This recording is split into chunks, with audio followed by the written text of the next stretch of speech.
The John, Anik, and Kenny Florian Podcast. John, Anik, and Kenny Florian. I f***ing love them. I can't get enough of them. Let's hear that Boston next. Big jab there from Duffy, and Frank Mir is hurt now. Down goes Duffy, out cold. Frank Mir does it again.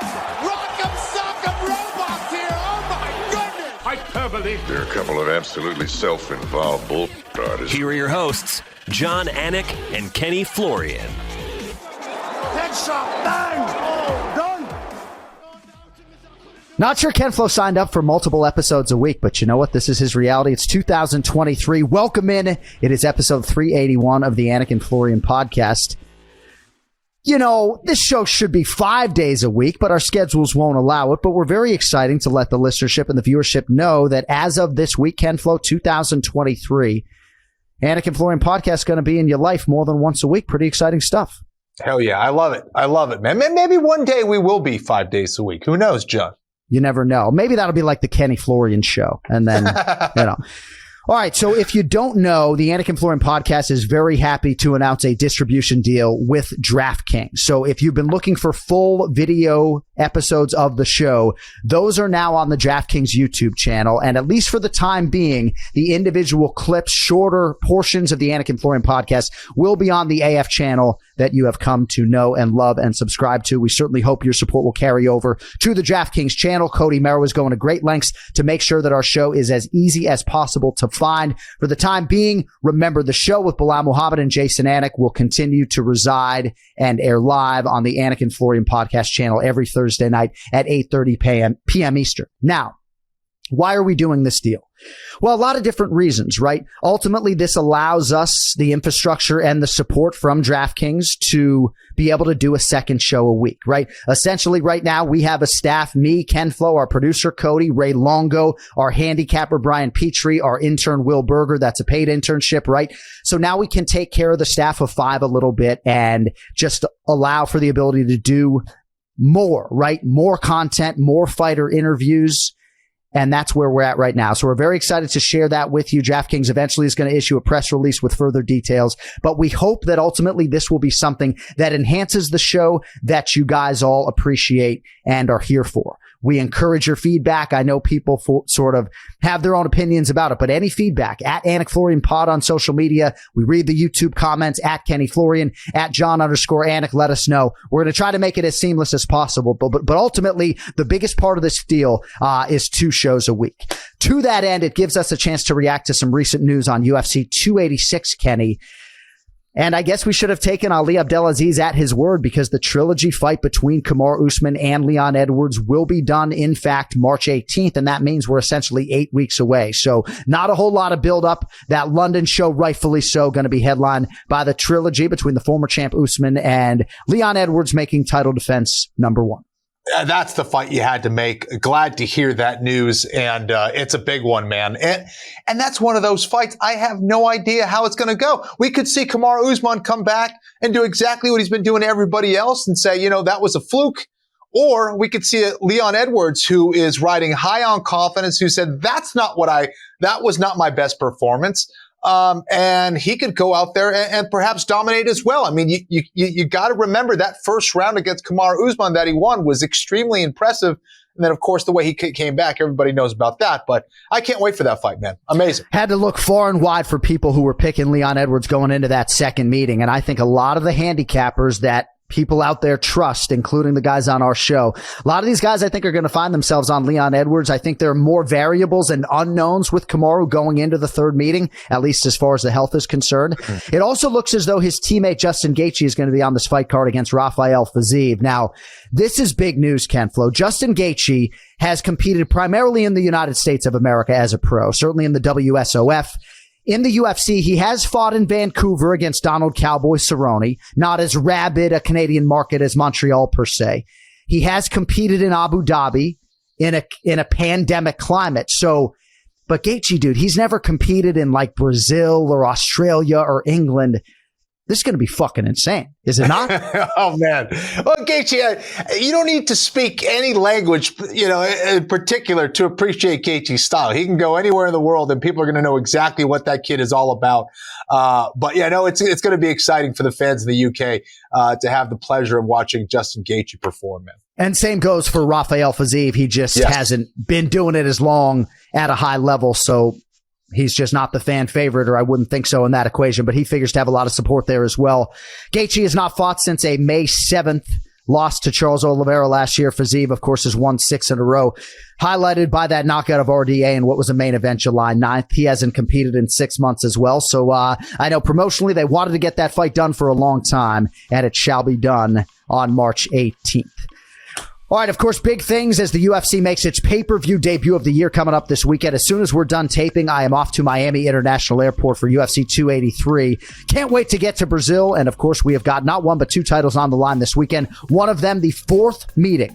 First time athletes will have met for 4 times in the UFC. Davison Figueiredo versus Brandon Moreno. They will unify the flyweight titles. So many different ways, though, if you don't like that fight, to get in on the action at UFC 283. I would probably right now check out DraftKings Sportsbook, the official sports betting partner of UFC. And new customers right now can bet just $5 and get $200 in free bets instantly. Perhaps you like Jamahal Sweet Dreams Hill to get it done this weekend. He would become a first-time UFC champion.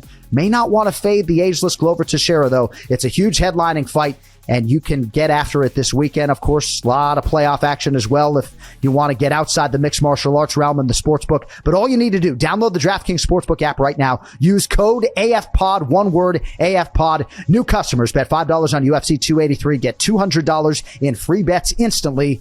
That is code AFPOD this Saturday at DraftKings Sportsbook, the official sports betting partner of UFC. Minimum age and eligibility restrictions apply. See show notes for details. All right, first pay-per-view picks of the year, UFC 283 beckons. Let's get to the main event challenge. It's the main event challenge. Anik. The time is most definitely now. Florian. I finish fights. I'm going to do everything possible to win. The main event challenge. The John Anik and Kenny Florian podcast. And joining us, as always, for the main event challenge, handicapper to the stars, Brian Petrie, host of the MMA Takes podcast, at Brian Petrie MMA on social media. Big gun, happy new year. Let's go. What's up, man? What's going on? Had a nice little night last night. I did okay. Congratulations on the DraftKings deal. DraftKings might not like the fact that I took a couple bags from them last night, but that's not here or there. But yeah, good night. Good, ready for this pay-per-view, man. I'm all in. 2023 is here. All right, so we're going to update the standings, and we had major movement early. We had a huge swing fight this weekend between Raquel Pennington and Ketlin Vieira, and had that split decision gone the other way, Ken Flo would actually be up a couple $100 right now, if I'm not mistaken. But here we go. Brian Petrie went 3-1 overall, but as you guys know, I don't care about his record, right? We're focused on dollars here, right? I bet on 15 fucking games yesterday, right? Doesn't matter how I did. 9-6 or whatever it is. We're talking bottom line. And he hit his lock of the week as well. That was Dan Ige, made $300 on that. Only loss on Punahele Soriano. Brian Petrie out of the chute to begin UFC predictions for 2023 at plus $335. And I know BP is going to correct me if I'm wrong on that figure, but I'm not. No, you're good. That's good, man. Now, of course, on the other side, Ken Flo with his lock of the week. And again, this is an optional thing, but he had the old max bet on Ketlin Vieira. That's a $550 loss. So that was really the narrative of Kenny's week. So Florian is minus $715 right now. He also took a shot on Raoni Barcelos. So a little bit of an early deficit. Nothing you can't get out of, Ken. No, it's early, Ken. It's early, Kenny. I went for it early, yeah. You did. Right. I love it. Bri, what were your thoughts on that Ketlin Vieira Raquel Pennington fight? Obviously, you knew how big a swing it was in terms of the main event challenge. What were your thoughts on that fight? So I avoided it money line, so I was kind of rooting for Kenny. I had the fight going to the distance. I put a lot of money on that just because I felt good about it. So I was kind of rooting for Kenny because that's a nuts on your table bet. And I'm like, 5 unis, he maxed out. So I'm rooting for my guy. I thought it was extremely close. It was just a typical Ketlin Vieira fight, right? I just felt like she could have won. She obviously lost, but she could have won. A lot of people obviously had her. but she just doesn't do enough. And then the stalling with the clinching and stuff, it just, to me, was bad optics the way they're judging.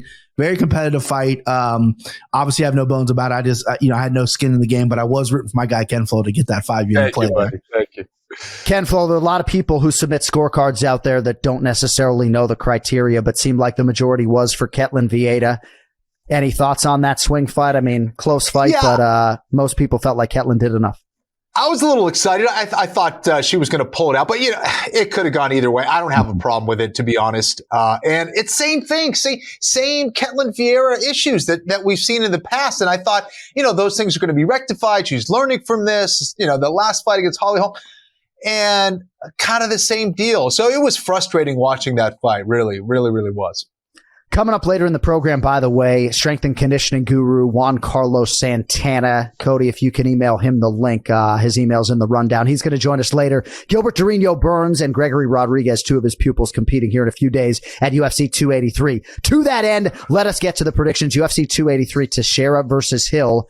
And again, keep in mind, all of these wagers based upon $100, you do have the opportunity for a lock of the week at any point in time, and that wager can win you up to $500. All right, first pick for us, featured prelim in the UFC's light heavyweight division, Ihor Potieria, -200. Mauricio Shogun Hua is +170. Bri, perhaps some value on Shogun for some, given the fact that this is the final mixed martial arts contest for the bona fide legend. Lost a split to Ovince St. Preux in what was his last fight, UFC 274 last May. Turned 41 in November. About a 2-1 dog here against Potieria. Your thoughts? The legendary Shogun Hua. I remember seeing this guy in Pride being blown away by just his aggressiveness.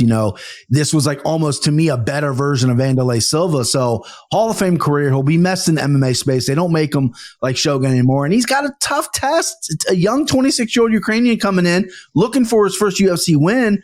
I feel like on paper, they might not be doing Shogun any favors, but in the OSP fight, it was a forgettable fight, right? He looked like he was going in with a game plan, lost a split decision, but he didn't get blasted out of there like he did the first time they fought. So it was actually an improvement in my eyes. You look at Potieria, he's 18-3, but if you really look at his record, like I did, 17 of those wins, besides the one like Contender Series, are against guys who have no winning records.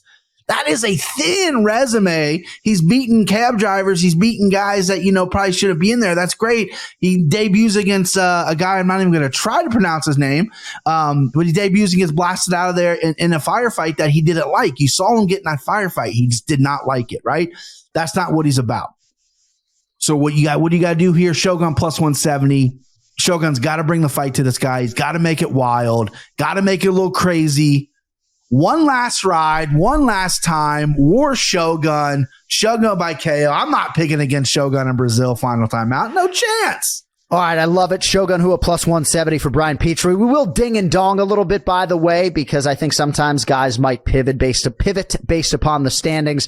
The name that he didn't want to mention was Nikolai Negumeriano, the guy who stopped Ihor Potieria, Ken Flo, and what was his UFC debut at UFC 277 last year.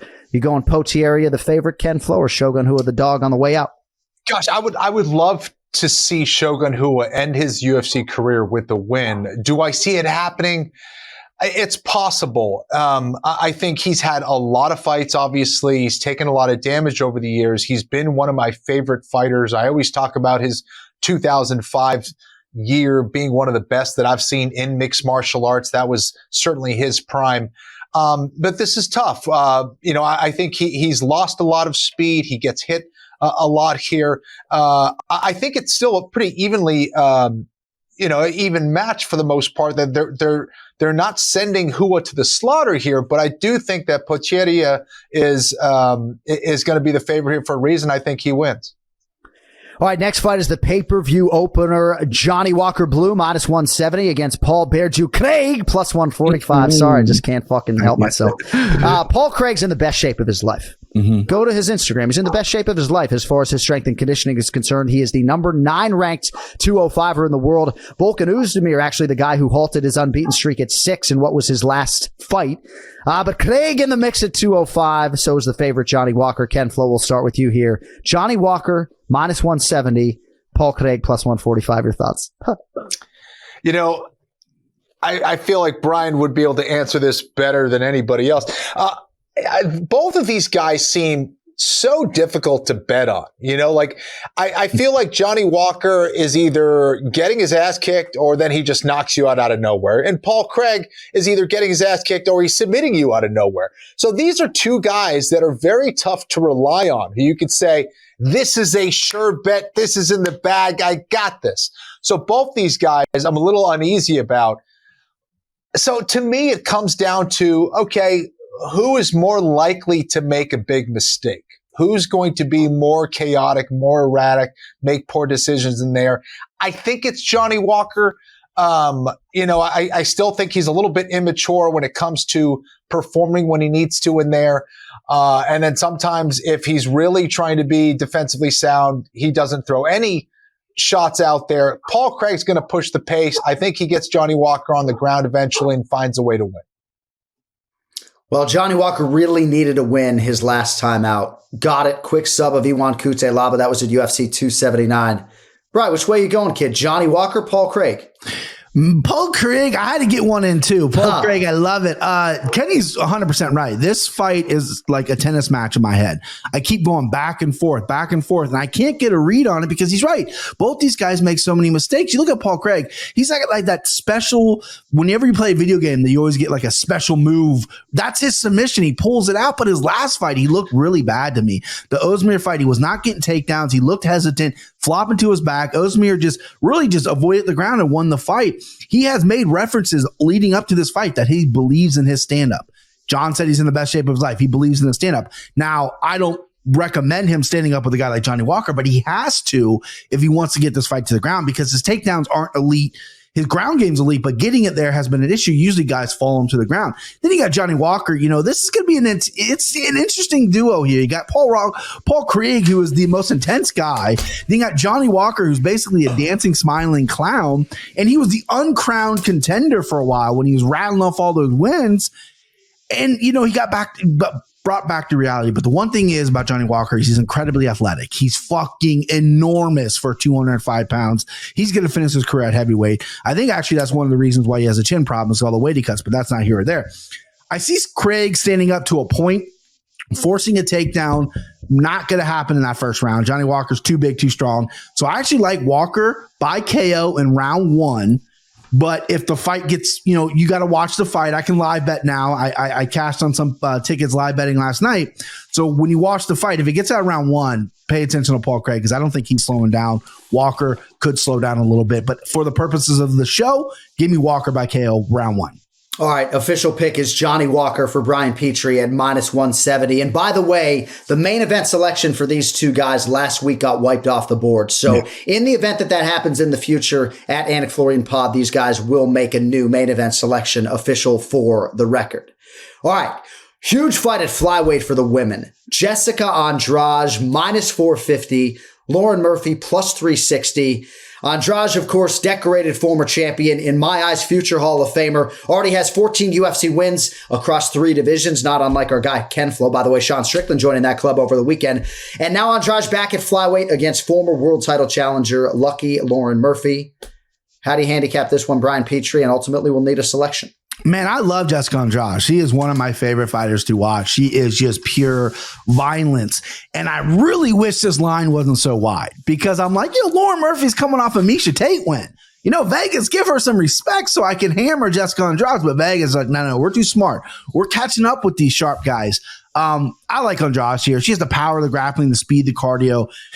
As long as she doesn't come in flat or unmotivated, which I think is impossible because we're fighting in Rio, baby. I think she's going to come out and I think she's going to really piece up Lauren Murphy here. Lauren Murphy, I just feel like she's taken a couple steps back since the Valentina fight. She doesn't seem to be as aggressive. She's just really pacing victories and she's a big, strong woman. For this division. But with that being said, I like Andrade here. -450 is tough. That's a parlay anchor for me. And the way I'm going to play this is by KO. I think Andrade's KO early as well. But give me Jessica Andrade. And that, of course, is a big part of the issue here. For you guys, not an issue for me. I'm just the scorekeeper, right? But we force you guys to make a selection. And oftentimes, if people were betting this fight, they're not laying -450. Maybe you sprinkle Andrade in a parlay if you like that side. But Ken Flo, high price here. Andrade minus 450. On the other side, Lauren Murphy, you can argue, has never looked better than she did against Misha Tate back in July, but she will be 40 this coming summer. Andrade only 31. Who do you like here? I really admire Lauren, how tough she is, her work ethic, the improvements that she's made over the course of her career. But she's going against someone who is going to be more athletic, who's going to be more powerful than her out there. And I don't see Andrade really gassing in this fight where Lauren Murphy can take over. And Lauren doesn't have those spectacular finishes in her arsenal where she can, take you out with that one knee that she loves to throw, or that devastating submission that she has, that if she gets you in there, you're in trouble. So I like Andrade here. I wouldn't be surprised to see her get the finish either, like Brian said. So Andrade for the win. Got a lot of respect for both athletes and both teams. We'll see how it goes in a big fight for the ladies there at 125 pounds. All right, featured bout in the welterweight division. Gilbert Burns minus 380 taking on Neil Magny, who is plus 310. So as many of you know, Gilbert has had a hard time getting a fight since he went toe-to-toe with Khamzat Chimaev in the 2020 Fight of the Year. That was all the way back in April. Magny, on the other side, only the winningest 170-pound fighter in UFC history. Not surprisingly, though, Brian Petrie, he's a big underdog here against the top 5 ranked Gilbert Burns. How do you see it playing out? Can Neil Magny pull off another underdog upset? No, he cannot. I'm sorry. Gilbert Burns, listen, the old adage is you learn a lot from your losses, right? Kenny can attest that he's a pro athlete at the highest of levels.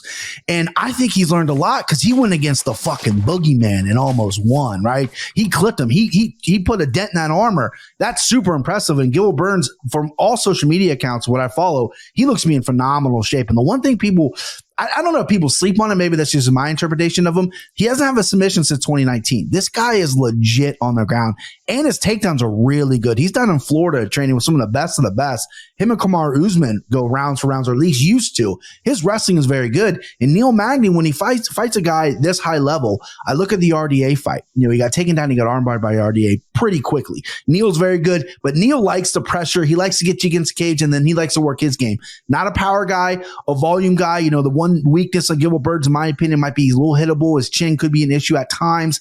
I don't think that's going to matter here. I don't think Neil has that power. I like Burns to march him down, piece him up on the feet, get that takedown and get a submission. I think this is going to be within the first 2 rounds. I like Burns by submission big here.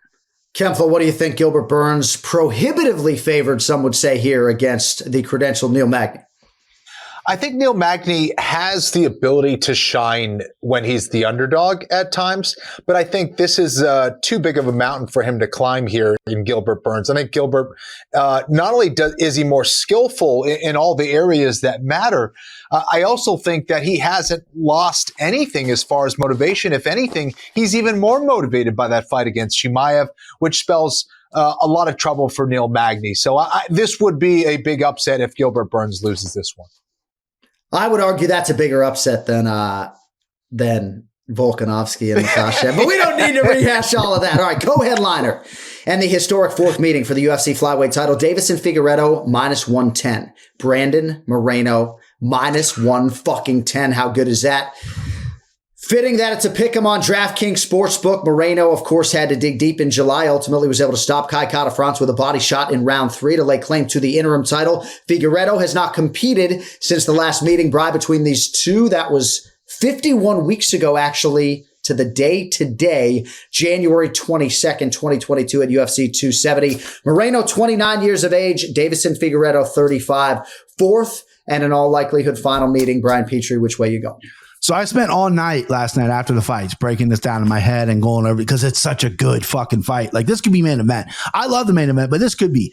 Very rarely in MMA do we get 4 fights. This is the first time 4 fights ever in the UFC, but on the top of my head, you got Arlovsky, you got Silva, they went 4. Rampage, Vanderlei, they went 4. So it's a special company that these guys are in to go 4 fights. And each fight's felt different. First fight, I thought Figgy won. Second fight, Moreno got the finish. Third fight, Figgy came out different, was counting more and won the decision, but they've all felt a little different. And I love the mental of this because you got Moreno who left to go to Krause's. We all know what's going on with Krause. He had to move, go back to Vegas, I think, or maybe even Tijuana. Figueiredo went to Fight Ready in Arizona. Not sure if he's still there or not. But that's what the big boost was for the third fight, because I thought the third fight, he looked really crisp and clean. And instead of going out there reckless, getting taken down like he did in the second fight, he was very patient and he dropped Moreno multiple times. But Moreno has been active. Moreno beat Kai Kara France with a beautiful body kick, and Kai Kara's no punk. Kai Kara was hot right then. And Moreno has really leveled up his game. Figueiredo sat out for a little bit. Was it injury? Was it money? There's a lot of, moving parts with that. So the mental of this is so curious to me, and it's lined perfectly. Vegas is on the money. Just based off the fights that I watched, I rewatched all three again. I think Figueiredo is the better fighter. I think he's more powerful. He's more explosive. I think his takedown offense, when it's on point, it's very good. I think Brandon is going to maybe look for takedowns a little bit. He's very aggressive. He has good boxing. But I just think if Figueiredo is dialed in, he's going to win this fight. Now, I will admit, since I do live bet now, all my picks aren't as locked in as before. So I'm going to maybe text the group chat or post it online if I switch, because I have been bouncing back and forth. But right now, my pick is Deiveson Figueiredo by decision in a super ultra competitive fight. I can't wait. I love that he's rubbing it in, right? That he can now play on DraftKings Sportsbook in the state of Ohio. No, it's a real, can we get Florida done DraftKings? Let's get Florida done. John, last night might have been my wife and kids were out. They went to a family party. I stayed back. Being able to live bet and hedge on parlays, because I had a parlay ending Lehman off. And then Strickland, I hedged on it. Oh, John, I tell you what, I went to bet a happy man, John. Went to happy man. I had actually one of the bigger bets of my life on the San Francisco 49ers money line last night. And I actually had to hedge with Seattle a little bit, gave some of it back plus 4.5 because I was freaking out, Yeah. Thought I was going to lose some tuition money, All right. So Ken Flo, the reason I don't make picks, is trifold, I guess, right? But for me, I'd have a hard time in a pick'em situation like this. Figueiredo just got picked by your guy. Like, I'd probably be going the other way just for the hell of it. I think it's a very close fight. Do you feel convicted on one side or the other, Ken Flo, and ultimately which way you go? Absolutely not. I think this is too close to call, man. Like Brian said, you look at each of their fights, they're all so different in how they approach it. It's like, the adjustments, the adaptations, both in fight and fight to fight, are pretty drastic. So this is a really tough one for me. Having trained with Brandon Moreno, I'm a little biased. So I'm going to go that way. I'm going to go the way of Brandon Moreno. I think he needs to do a better job of winning the grappling exchanges, and he needs to take away the power shots of Figueiredo. How does he do that? He needs the right angles. He can't just go straight forward. He's got to be slick. He's got to remember who the slicker guy is. He's not the more powerful guy. He's not the more potent striker. He's not the guy who can finish it in an instant. But he's got to be able to get the proper angles, be defensively sound, and win the grappling exchanges that matter. If he can do that, he can win this fight. No easy task. I will reserve the right to change it leading up to this fight as I see weigh-ins and all that stuff, Brian, right? So, but I love this fight, man. When these guys are at their best, man, and fighting, this is as good as it gets in mixed martial arts. So, can't wait to see it. Huge swing fight early as far as the main event challenge goes, but perhaps Ken Flo actually pivots later in the week. We shall see. That brings us to the main event for UFC 283. For the undisputed UFC light heavyweight title, Jamahal Hill minus 125, Glover Teixeira plus 105. Many of you know the backstory of what happened between Magomed Ankalaev and Jan Blachowicz. They fight to a draw last December. The UFC pivots and expeditiously. Kenny, we will start with you on the main event as you are trailing right now. Jamahal Hill, 3 straight wins by knockout. Jimmy Crute, Johnny Walker, Thiago Santos, 11-1 overall. Only loss via stoppage to Paul Craig, June of 2021. Jamahal Hill right now, a few days out, favored to become the UFC light heavyweight champion. Who wins it? This is an extremely interesting fight because Jamahal Hill, I feel like, is a very sharp striker. And when he's on his game, he's capable of knocking out anybody in that division. And Glover is susceptible to this and is susceptible to this style. I think Glover's best bet is setting up those takedowns with strikes, go high, shoot low, put Jamahal on his back, get a dominant position, and look for some kind of submission or TKO. I think if he's able to do that, Glover absolutely can win this fight. I just think with Glover, with his age and the miles that he has right now, it's hard to know where he's at. where his body is at, what's his motivation like. We've seen him slow down significantly, in my opinion, in the last few years. Doesn't mean he's not a great fighter. He still is a great fighter, but he has lost a lot of that speed. And as we know, speed kills. Jamahal Hill has that speed. That I think early on in this fight, we're going to find out what's going to happen. I think the first few minutes are going to be telling. I think that's where Jamahal Hill is probably going to take over. I wouldn't be surprised to see an early win or some kind of rallying comeback from Teixeira. But I don't know if Teixeira is going to get his chance. I like Jamahal Hill here. Jamahal Hill minus 125 for Ken Flo. Man, I mean, sweet dreams. Can you imagine if this dude's the heavyweight champ? I mean, I've said sweet dreams before on a punctuating call, but Flo, it's like too fucking perfect. Like, if he knocks Glover out, I'm probably going to fucking say sweet dreams. So I'll just let everybody know. Brian, which way are you going? I love this fight. I was in Vegas for the Ankalaev-Blachowicz draw. I thought Ankalaev won. I understand the scoring and everything. It was a competitive fight, but I understand the UFC standpoint. Last pay-per-view of the year didn't live up to the hype. I thought maybe it was overly criticized because it was competitive, but I get the business standpoint. Jamahal Hill, man, I'm on team sweet dreams. This guy's confidence and just the way he carries himself and everything is just, I love it. I really, really do. I love the way he handled his loss to Paul Craig. They were dancing in the club afterwards, there's some little spats before, but you look at Glover, and I faded Glover a lot, the age, this and that. And he's really kind of transformed his game because when he first came in the UFC, he was Chuck Liddell's sparring partner, and he was the hardest hitter John Hackleman's ever held mitts for, right? That was his thing. He knocked everyone out. And he's really pivoted to this guy where I'm going to take you down, I'm going to smother you, I'm going to beat you up, and then I'm going to look for a submission. Jamahal Hill, stand up, his striking, his confidence, everything's really good. And Jamahal Hill's flaunting, I just took my purple belt, now I'm a brown belt, right?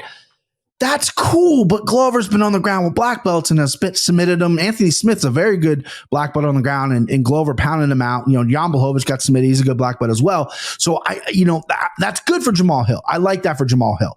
But when you look at this fight, and I'm getting a plus number on old man Glover with the style matchup as well, because if he takes Jamahal Hill down, there's a lot of questions we still have with Jamahal Hill. I know he has said multiple times, my first martial arts was jiu-jitsu.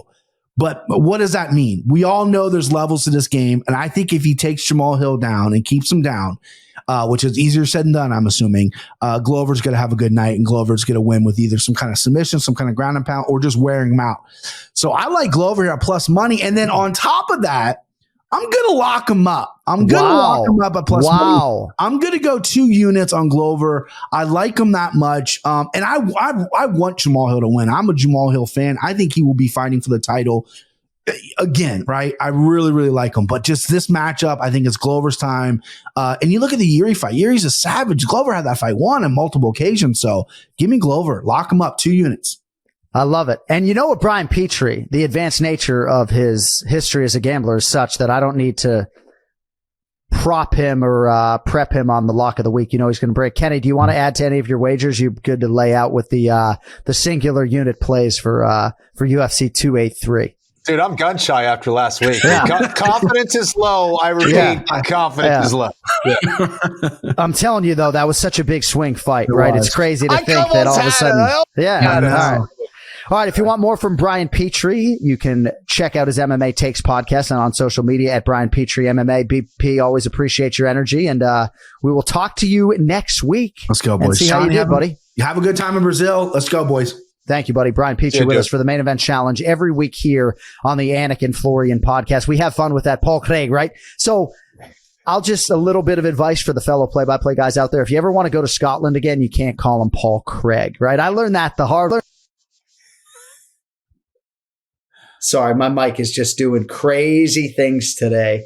I got this beautiful mic on a stand, and it just keeps cutting out, and then it wants to go back to my MacBook microphone. But we're just powering through as the host of this fine program, and we're going to rifle it right back out to the guest line now, because joining us, this man is a legend, folks, owner and operator of the Institute of Human Performance right here in South Florida, legendary strength training coach and mind, the newlywed Juan Carlos Santana. Freshly shaved today, my man. You're looking good. How are you? Very good. Thank you for having me. Nice to see you, Kenny. How are you doing, brother? Good. How are you, man? All right. See how good he looks? So married life has got to be good. I'm telling you. I'm in. You looked very good in your suit, and we congratulate you on that. You also looked really good in a photo you sent me this morning. So if you don't know, JC and the Institute of Human Performance, really the first strength and conditioning team to be aligned with American Top Team. So you sent a photo today. I mean, you've aged gracefully, but you still look very young, as does Pahumpa and Dean Thomas. A lot of different legends. Crazy. I did forward that picture along to Ken Flo. That was a trip back through time. Yes, sir. Yes, sir.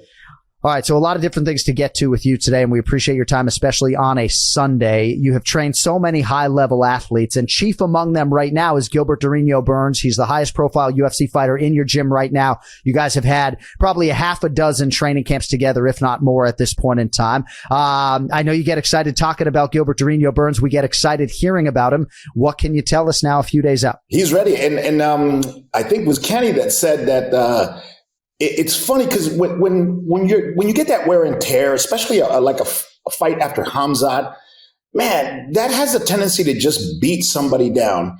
And Durinho is not that guy. Durinho's not that guy. He's more hungry now, but he's seasoned. He's seasoned.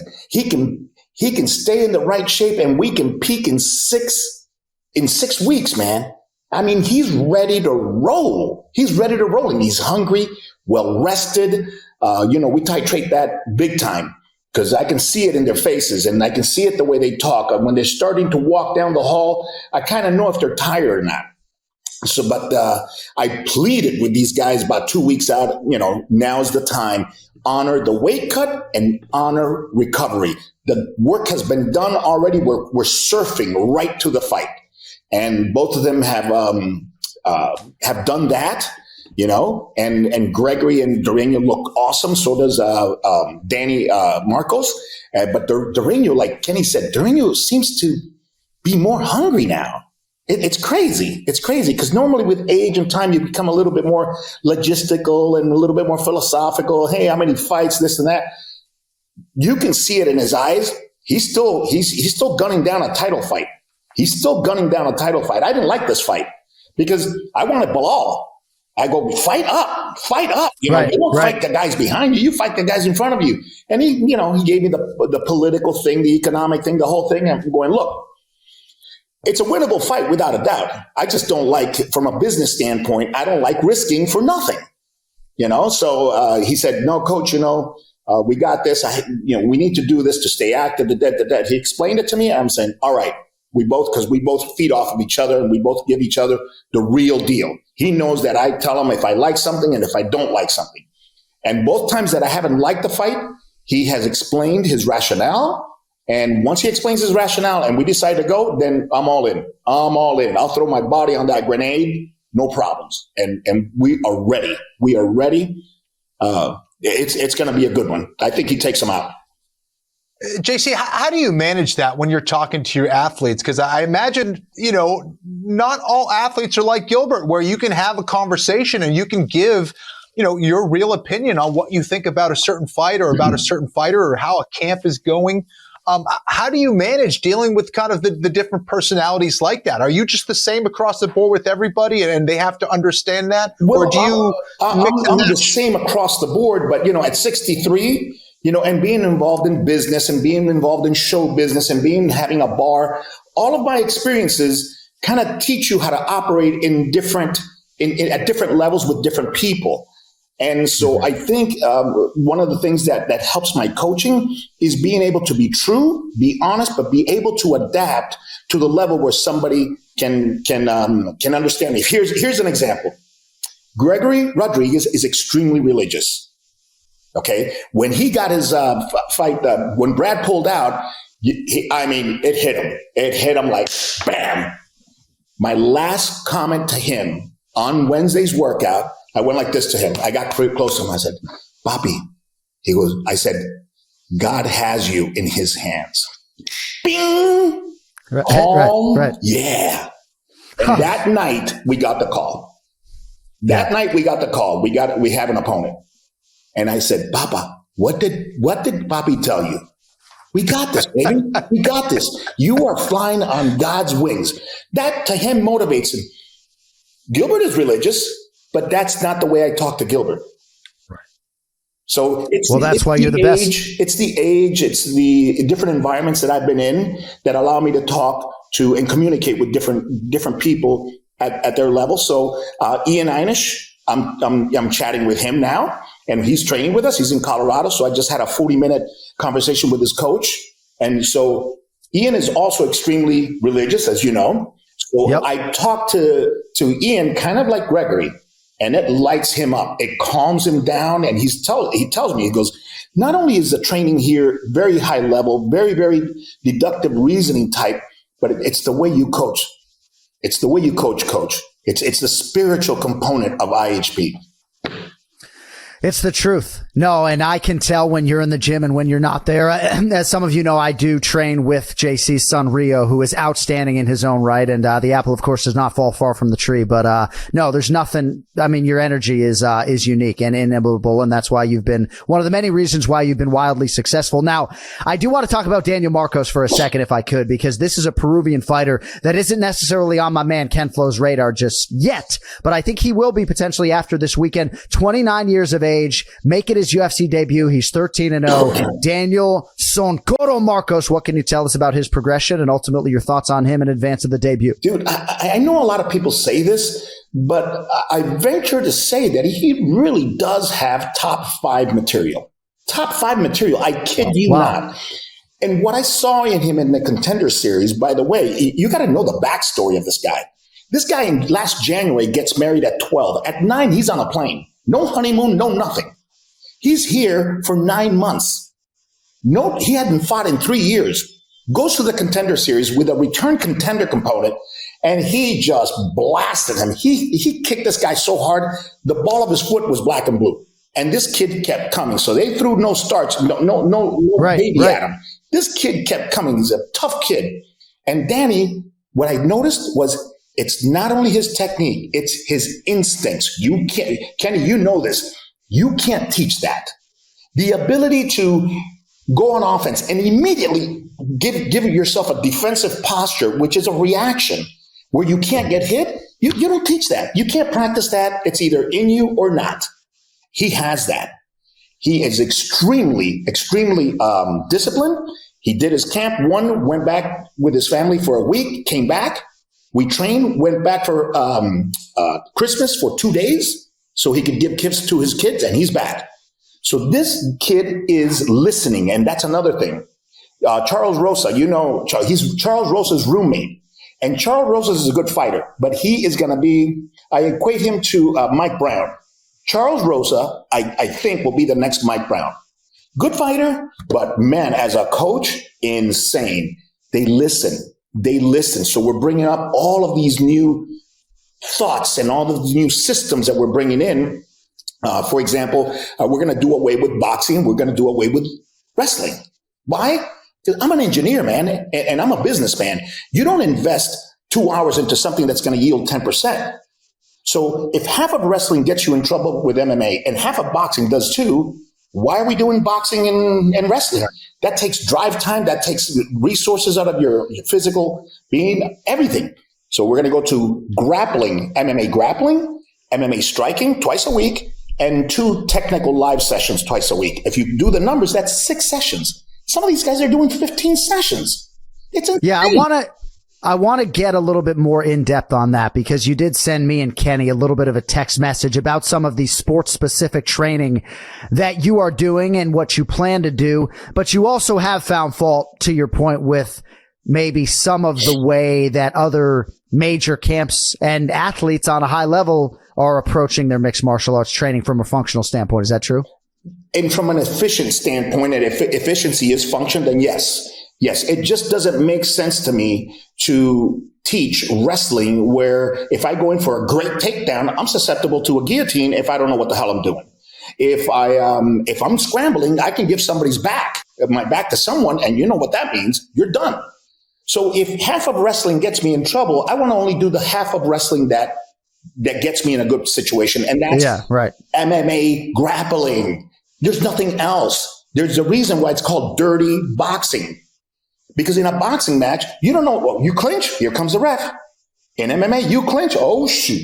We got an arsenal of things that can take a boxer and just be done. So if you're repeating a psychomotor pattern, okay, guess what? You start to do that when the poop hits the ground, when the shit hits the ground, you start to do that. So we can't have that reactive stuff, especially when you consider psychomotor vigilance and what happens to your psychomotor situation when you get tired. You go back to what you're doing. And if what you're doing is giving your neck, if what you're doing is giving your back, if what you're doing is a narrow stance, if what you're doing is clinching and waiting for Herb Dean to come and break you up, and this guy's throwing elbows, stomping your feet, and kneeing you in the ribs, no, man. No, we got to.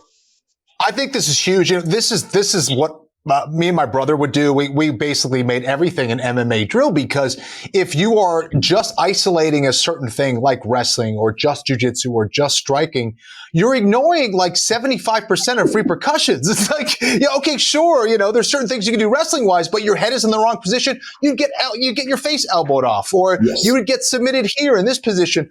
So absolutely, I think it's surprising that in 2023 that there's still a lot of camps that kind of follow that modality of, okay, now we're just going to do striking, or now we're just going to do wrestling, or now we're just going to do jiu-jitsu, when that's not how you're going to compete. So one word, egos. Yeah. Because if you don't go to jiu-jitsu class, then the jiu-jitsu instructor gets his butt hurt. And then if you don't drive to Miami and do boxing training down there, you know, then no. Right. Well, we got to get rid of that, man. We got to look at, do we want to be efficient or do we want to be right? And by the way, when you are efficient, you're right most of the time. Exactly. So if you want to be right, get on the right train. But that means giving up maybe privates. And now you get into egos. You know, so I get into those battles all the time. And as a 63-year-old warrior, I know how to flank my opponent. I don't talk to coaches. You know who I talk to? The athletes. Yeah, right. And when I sit down on a board and I go, doom, does this seem reasonable? They go, yeah, coach. I go, so handle your business accordingly. And all of a sudden they start not to go to this sparring session. They don't go to this jiu-jitsu camp. They change coaches. And I don't get upset at anybody, and nobody can get upset at me because it's the fighter making the decision. And ultimately, you train the athlete for Neil Magny if he signs on the dotted line, even if you can understand, and he can understand why maybe you don't think it makes perfect sense as far as his career trajectory is concerned. Juan Carlos Santana, the great JC Santana, with us here on the Anik and Florian podcast. You can follow the gym at IHP Fit. I just want to ask you one thing, you navigate that very well in terms of the egos. And yeah, my mic keeps fucking cutting out and it's really annoying. So yeah, it looks like it's only picking up on my goddamn computer right now. It's annoying the fuck out of me. But so Gregory Rodriguez, okay, goes from fighting Brad Tavares, who is maybe the longest tenured middleweight on the roster, to fighting Bruno Ferreira, who's an undefeated fighter making his UFC debut. Now, you're not Gregory Rodriguez's head coach. You're not his manager, right? But you might have the best interpersonal relationship with the guy. But how do you navigate that? Biggest career opportunity against a big name, and he's staying on the card now against a UFC newcomer. I know he's not on Gilbert Burns' level, but this is a pretty big pivot. I mean, you were the guy who broke this news to me over text message. How did you navigate that for Greg, other than what you told us prior? We look at the numbers. Greg is 5'11". He's got, what, a 72-inch reach? You're 6'3" with a 77. He doesn't have your skills. Yes, he's 9-0, but against who? Against who? Look at your last win. This guy that hasn't even been in that hemisphere, much less in that ocean. We're going to drown him. Gregory's going to drown this guy. Gregory will outstrike him. Gregory will outkick him. Gregory will outclinch him. And Gregory, if it goes to the ground, the thing is over. So no, I'm telling you, Gregory has the physical skills. If you look at him and you train him and you see him go, he has the physical and psychological skills, I'm telling you, to go up against Izzy. And that's why Izzy mentioned him in good graces. Yeah. Izzy said, look, you know who's coming up? I would love to test myself against him with all due respect. Bro, when you had at that time champion calling your name out with such respect, is because he saw something. I saw that a long time ago. Physically, who's going to touch this dude? He just needs 4 or 5 fights, so he can get into that championship, that championship mode, because that's a different animal up there. All right, well, there have been a lot of big nights in the UFC for the Institute of Human Performance, but you could argue none bigger than UFC 283. Daniel Marcos and the Curtain Jerker, and then Gregory Rodriguez in a prelim on ESPN and ABC. And then, of course, the star pupil, Gilbert Durino Burns, live on ESPN Plus pay-per-view. You can follow the gym at IHP Fit. Friend of the program, legendary Juan Carlos Santana. Appreciate your time, your love, everything else, my man. And I might actually get back in there next week. We'll just have to see. All right. Don't threaten me with a good time. My man. Appreciate your time. Congratulations. Good to see you as well, JC. Thank you. The legend Juan Carlos Santana with us here on the Anik and Florian podcast. It is an interesting long-form conversation about functional MMA training, because I know you and Keith were always thinking along those lines. And, there isn't one perfect approach, but I think it's interesting insight for our listeners, to say the least. No, definitely, man. All right. Do we have our executive producer, Cody Merritt? I'm here, John. I'm here. Your mic's not, but I'm here. What an absolute disaster. The mic cutting out again. This thing has a mind of its own today, so sorry about my temperamental tendencies. Cody, what's up, man? What's up, man? Oh, well, I'm just here. I'm going to take the scissors to this like Johnny Depp. No, see, don't take the scissors to it. Like, I know there have been a few audio blips, but I think less is more on the edit. Turn this fucker around. All right.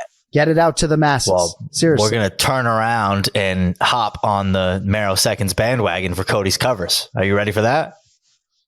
What do you got? Well, so, I mean, you guys were burying my girl Lauren Murphy in the main event challenge. I mean, Lauren Murphy at dog money. How do you bet against Lauren Murphy at dog money? Like, I just don't see it. Plus 350. The only thing that worries me is that the over 2.5 minus 130, I would bet this goes to a decision, which is probably about even money. But what worries me is that it's in Brazil, the first time they've been there in years, and the judges are going to be there. So, Lauren Murphy's going to win a decision in Brazil over Jessica Andrade. I don't know about that, but Lauren Murphy plus 350. Right. I mean, you got to lay a little sprinkle on that, right? And Cody's biggest bet of 2022, for the record, the fight he was most bullish on the entire year was Lauren Murphy against Miesha Tate. So I got to give you that. She's got that dog hitter. I'm just saying, you can't go against it. So Kenny, I mean, if you want to make some money back later in the week and you're starting to feel frosty, then, let a brother know. Right on. What else you got, Cody? We're going to look ahead for the NFL pick. My NFL picks have been hot, but how can you watch the Niners this past weekend and not want to bet them to win the NFC? I mean, plus 155, the only competition I can see is the Eagles, and I don't think, quite frankly, that Hurts is very healthy. So I think that the Niners plus 155 to win the NFC is a huge play. So that's what I'm going to play on the DK Sportsbook. And big things to come, guys. Big things now that we can announce this partnership. There's going to be a lot of fan engagement, a lot of ways that we can really connect with the fans with the podcast. So big things coming in 2023. I love it. Thank you, buddy. And I love the 49ers to come out of the NFC. All right, that is going to do it for this week. Thank you all for indulging us. Don't forget, full video episodes live on the DraftKings YouTube channel, clips on the Anik and Florian podcast channel. And again, any thoughts, suggestions on the transition, help us out. But thank you for continuing to support the show as we get ready to enter what I believe is our 9th year. Thank you to our guests, Brian Petrie and Juan Carlos Santana. We are right back next week, God willing, to recap UFC 283. I'll be back here in the U.S., and we'll see who our champions are after the pay-per-view festivities. Thanks to JC Santana, Brian Petrie, and Cody Merrill. For Kenny Florian, I'm John Anik. Thank you all for watching and listening. We'll talk to you in a few days. Until then, yo fucking later. Let's go UFC 283 live on pay-per-view.